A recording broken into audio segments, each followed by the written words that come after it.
ეთერში სტუმრებთან ერთად და ძალიან საინტერესო თემაზე უნდა ვისაუბროთ, არც მეტი, არც ნაკლები ცის ვიზიტულობაზე და სწორედ ასეთი იყო სახელი იმ პროექტის, რომელიც განხორციელდა გუშინ, ანუ 19 აპრილს სიმონ ჯანაშიას სახელობის საქართველოს ეროვნულ მუზეუმში და ეს პროექტი ეძღვნებოდა ძალიან საინტერესო გამოფენას ალექსანდრე ქართველის შესახებ. შეგვიძლია ესე ვთქვათ, რომელიც ბუნებრივია, იცის ჩვენი მაყურებლების დიდმა ნაწილმა, რომ უდიდესი ავიაკონსტრუქტორი იყო, რომელსაც მსოფლიო იცნობს. და თემასთან დაკავშირებით ჩვენი სტუმრები არიან დალი გოგორიშვილი, ეროვნული მუზეუმის საგანმანათლებლო პროგრამების მენეჯერი და ირინა მელიქიშვილი, ეროვნული მუზეუმის გიდი პედაგოგი. პირველ რიგში დიდი მადლობა, რომ ჩვენთან ერთად ხართ. რადგან პროექტი განხორციელდა გამოფენასთან დაკავშირებით, დავიწყოთ გამოფენით, ხო? პირველ რიგში რას ნახავს დამთვალიერებელი, რომელიც გადაწყვეტს, რომ უნდა მოვიდეს ეროვნულ მუზეუმში? ეროვნულ მუზეუმში მომსვლელი ადამიანი ნახავს ბევრ ექსპოზიციას ზოგადად. ჩვენთან სართულების მიხედვით განფენილია სხვადასხვა ექსპოზიციები. უპირველეს ყოვლისა მაინც აღნიშნავდი ყველაზე ლამაზ, რომელიც ესთეტიურად ალბათ ძალიან მომხიბლავია და ძალიან შთამბეჭდავია ნებისმიერი დამთვალიერებლისათვის იქნება ეს ქართველი თუ უცხოელი დამთვალიერებელი, ეს გახავთ ჩვენი საგანძური, ანუ ოქროს ფონდი. რასაკვირველია, ვცდილობთ, რომ მაქსიმალურად კმაყოფილი გავუშვათ ყველა და ძალიან მაჟორულ ნოტზე წავიდეს ჩვენი მუზეუმიდან.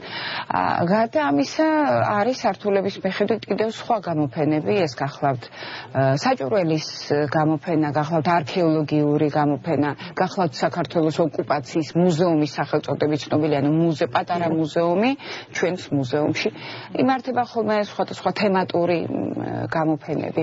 რაც შეეხება კონკრეტულად ამ გამოფენას. კონკრეტულად ეს გამოფენა მოგეხსენებათ ჯერ კიდევ გასული წლის ნოემბრიდან არის განთავსებული ჩვენი მუზეუმის შენობაში. ეს ეძღვნება ცნობილ ქართველ ავიაკონსტრუქტორს ალექსანდრე ქართველიშვილს. მოგეხსენებათ, ალექსანდრე ქართველიშვილის სახელი ალბათ არც ისე ძალიან ცნობილი იყო. ძალიან დიდი ხნის განმავლობაში მისი ვინაობა, მისი ბიოგრაფია გასაიდუმლოებული იყო. ვინაიდან მისი მოღვაწეობა დაკავშირებული იყო სამხედრო საქმიანობასთან, თანაც საზღვარგარეთ, როგორც არის საფრანგეთი და ამერიკის შეერთებული შტატები და მხოლოდ გვიან პერიოდში გახდა ცნობილი ფართო საზოგადოებისათვის. თავისთავად თვითონ პიროვნება ალექსანდრე ქართველიშვილი დაიბადა თბილისში, იურისტ მიხეილ ქართველიშვილის ოჯახში. მიიღო პირველი განათლება სათავადაზნაურო გიმნაზიაში, ხოლო შემდეგ სწავლობდა პეტერბურგის სამხედრო აკადემიაში. მაგრამ თავიდანვე გამოავლინა მიდრეკილება, მოწოდება ეტყობა ჰქონდა მას ასეთი ავიაციის მიმართ, ძალიან იყო დაინტერესებული ამ სფეროთი. შემდეგ პირველი მსოფლიო ომის დროს ის გაგზავნეს თურქეთში, მაგრამ იქ დაიჭრა და დაბრუნდა შემდეგ საქართველოში. შემდეგი მოვლენები განვითარდა ისე, რომ ჩვენთან დადგა ჩვენთვის ძალიან საამაყო პერიოდი, ეს იყო 1918-21 წლები, დემოკრატიული რესპუბლიკის არსებობის პერიოდი, მაგრამ ამ პერიოდში მოხდა ქართველიშვილის ცხოვრებაში შემდეგი რამ, ის ჯერ ერთი ვერ შეეგუა ბოლშევიკურ წყობილებას, რომელთან ურთიერთობაც არც თუ ძალიან კეთილად მიმდინარეობდა, რბილად რომ თქვათ. გარდა ამისა, მას მაინც ეს სურვილი ავიაციის შესწავლის შესახებ ეტყობა არ ასვენებდა, ამიტომ სთხოვა ხელისუფლებას, ითხოვა ნებართვა, გაეგზავნა საზღვარგარეთ სასწავლებლად, დართეს მას ეს ნება და გაემგზავრა დედასთან ერთად საფრანგეთში. რასაკვირველია, ყველაფერი ძალიან კარგად ყოველთვის არ ხდება, ამას მოყვა მათი ოჯახის დარღვევა, რომელიც აღარც აღდგა შემდგომში, იმიტომ რომ დედასთან ერთად წავიდა და მამა და და თამარი დარჩნენ საქართველოში, დიახ, მაგრამ მისმა მოწოდება მეტყობა მაინც თავისი ქნა. პარიზში ალექსანდრე ქართველიშვილმა დაამთავრა ავიაციის სკოლა. იქვე დაიწყო ლუი ბლერიოს კომპანიაში მუშაობა, სადაც შესანიშნავი თვითმფრინავების შექმნა, რომელმაც ძალიან გაუთქვა მას სახელი. აი, ექსპონატების სახით კონკრეტულად რა იქნება წარმოდგენილი, იმიტომ რომ დარწმუნებული ვარ ჩვენ მაყურებელს ეს ძალიან აინტერესებს, ხო, იმიტომ რომ ისტორიაა თვითონ ძალიან საინტერესო. გამოფენაზე ექსპონატებს გულისხმობთ. თვითონ გამოფენაზე ჩვენთან დოკუმენტური მასალა წარმოდგენილი დაყრდნობით მის ბიოგრაფიაზე, რომელიც 1960 წელს მან მისცა პირველი ინტერვიუ, ხოლო 2007 წელს რეჟისორმა ბლუაშვილმა მოახერხა, რომ მოიპოვა ეს ინფორმაცია, რომელიც შემდეგ გაჟღერდა და გავრცელდა და ესე იგი დოკუმენტურ მასალაზე ასევე ვისარგებლეთ ინტერნეტში მოთავსებული მასალით, მოვიძიეთ ეს ყველაფერი, ეს ავკინძეთ, ასე ვთქვათ, დავუმატეთ პირადი დამოკიდებულება, ჩემი მე პირადად და ჩემ თავზე ვლაპარაკობ, გავიხსენებ ერთ ძალიან ალბათ სუბიექტურ მომენტს, მეც მშობელი ვარ, დედა ვარ, მყავს ვაჟი, ახალგაზრდა თქვენი ასაკის, ბავშვობაში ძალიან უყვარდა თვითმფრინავების მოდელირება, წრეზეც დადიოდა, მაშინდელ პიონერთა სასახლეში, როგორც ერქვა და გამახსენდა ჩემი შვილის ეს ბავშვური გატაცება ძალიან და ამიტომ უფრო ხალისიანად მოვკიდი ამ საქმეს ხელი, ვინაიდან მე მაინც გახლავართ ისტორიის მუზეუმის გიდი პედაგოგი, ამ მიმართულებით ვატარებ ლექციებს და ექსკურსიებს მუზეუმში, მაგრამ ეს ცოტა უცხო ჩემთვის საკითხი გახდა ამ თვალსაზრისით საინტერესო. ხალბატონო დალი, თქვენ რა პროგრამა შეიმუშავეთ, ესე ვთქვათ, იმისთვის, რომ ბავშვებისთვის ეს ყველაფერი კიდევ უფრო საინტერესო და რაც მთავარია გასაგები გამხდარიყო, იმიტომ რომ ეროვნული მუზეუმისთვის მსგავსი პროექტები ზოგადად სიახლე არ არის, ხო? სულ რაღაც ეროვნულ მუზეუმში სხვადასხვა მუზეუმებში, სხვათა შორის, როგორც ვიცით, ეროვნული მუზეუმი სხვადასხვა მუზეუმს მოიცავს, ძალიან ბევრი პროექტი ხორციელდება საგანმანათლებლო მიმართულებით. როდესაც ეს ექსპოზიცია შეიქმნა და ეს გამოფენა გაიხსნა, იცით როგორ არის, ქალბატონმა ირინამ თქვა, რომ მაინც დოკუმენტურ მასალაზეა შექმნილი ეს, რასაკურველია, მაგრამ არის იქ მოდელები წარმოდგენილი, ნახაზები და როგორც კი შევხედე, მაშინვე მივხვდი, რომ ეს იქნებოდა ძალიან საინტერესო ბავშვებისთვის, რამდენადაც თვითონ ამ ადამიანის ცხოვრება არის საოცარი, ასე ვთქვათ, და ცის სამყარო ესეც საოცრება და სხვათა შორის რამდენიმე დღე ვფიქრობდი რა სათაური მიმეცა ამ პროგრამისთვის და მე მივხვდი რომ აუცილებლად უნდა დამერქვა ცის მიზიდულობა როგორც დედამიწას აქვს თავისი მიზიდულობა აღმოჩნდა რომ ცასაც თავისი მიზიდულობა ამას ჩვენ გვგებულობთ თუნდაც მითებიდან ქალბატონმა ირინამ რო ჩაატარა ბავშვებისთვის, ხო, შემდგომ მე მქონდა ცალკე კიდე ვიზუალური მასალით წარუდგინე და დავიწყე დაუშვათ იკაროსიდან, დედალოსიდან, საინტერესო პოზიციაში ხარ. მეორე, როდესაც თავად ერთვები და კითხვებს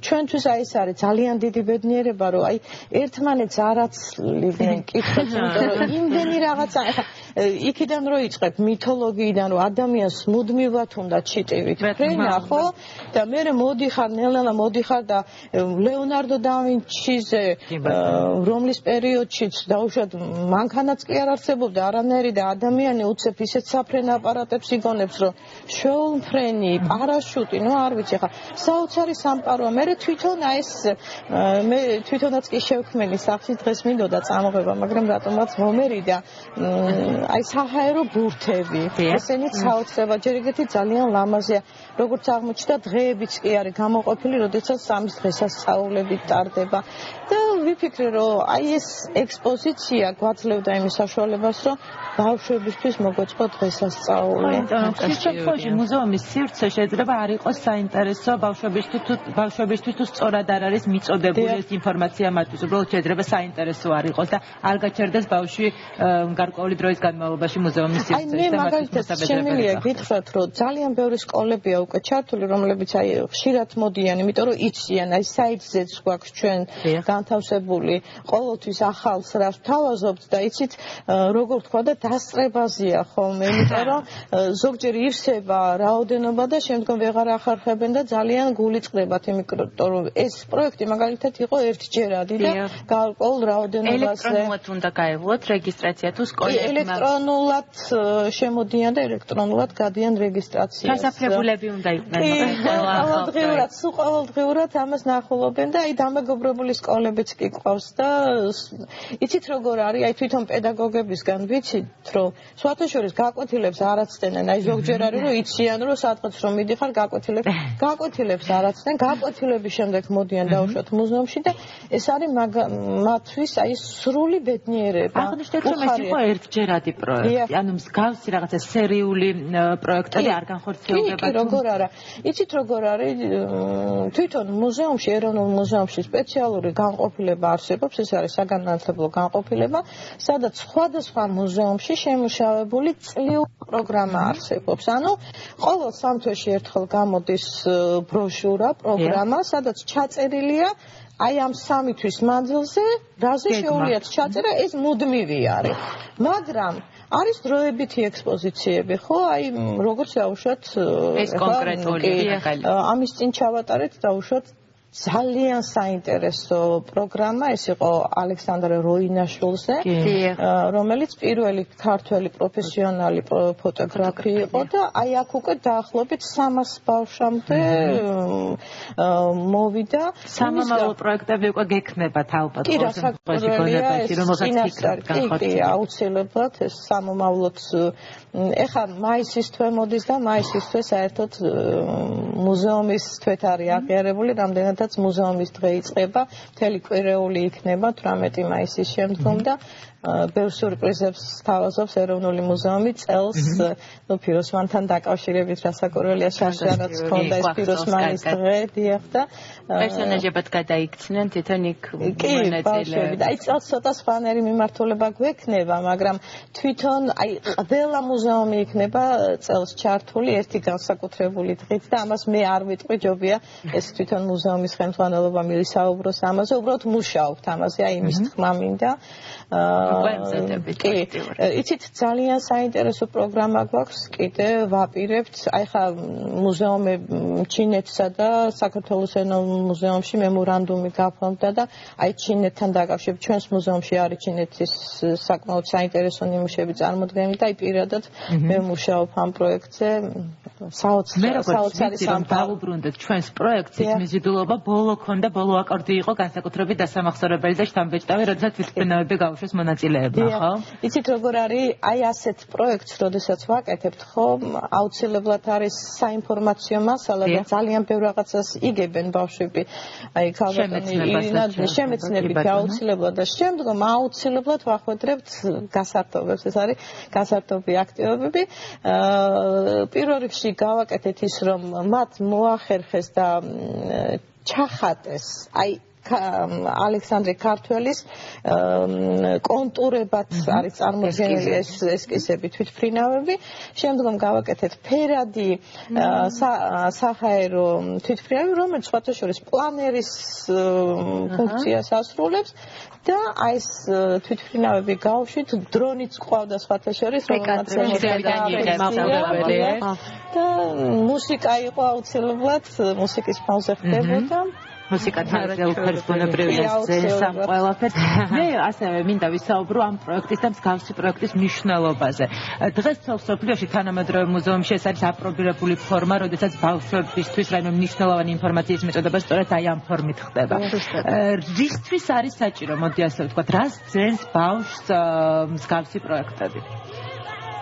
მე უპასუხო. თუნდაც თქვენ ორივე, მაგრამ ესე იგი, საერთოდ ამ პროგრამების შემუშავება ყოველთვის გათვალისწინებულია იმით, რომ ბავშვმა რაც შეიძლება მეტი ცოდნა უნდა მიიღოს, ეს არის მთავარი.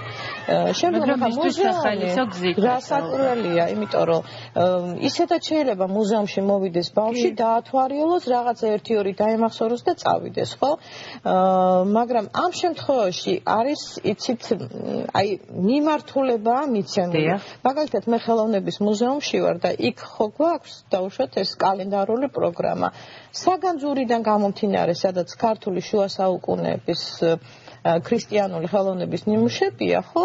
აი იქ უკვე მიმართულებას ვაძლევთ ბავშვებს, იმიტომ რომ თვითონ საგანძური უამრავ მასალას მოიცავს და იცით ერთი შეხვდით იბნევია. აი მაგალითად დღესაც კი ქონდა ასეთი პროგრამა საეკლესიო დანიშნულების ნივთები. ანუ საგანძურში რო შედის უკვე კონკრეტება ხდება, იმახსოვრებს კიდევაც შემდგომ იმის შემდეგ შიგნით რასაც ნახულობთ, აუცილებლად სხვა ვიზუალური მასალაც ხდება, შედარებებს ვაკეთებთ, ქართული როგორია დაუშვათ, ხო?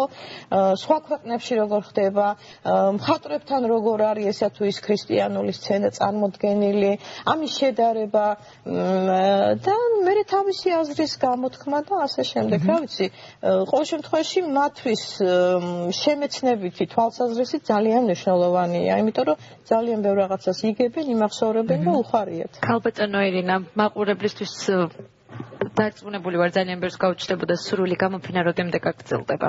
როდემდე შეეძლებათ რომ მოგწონოს? გამოფენა მაისის ბოლომდე, ეს კონკრეტული გამოფენა მაისის ბოლომდე გაგრძელდება. მე გამოვთქვამდი სურვილს ჩვენი მოსახლეობის მიმართ, განსაკუთრებით ბავშვების მიმართ, მოვიდნენ, მოიყვანონ, გაეცნონ. შეიძლება ვერც წარმოიდგინონ თავისთავად ისე, მაგრამ რომ მოვლენ და ნახავენ.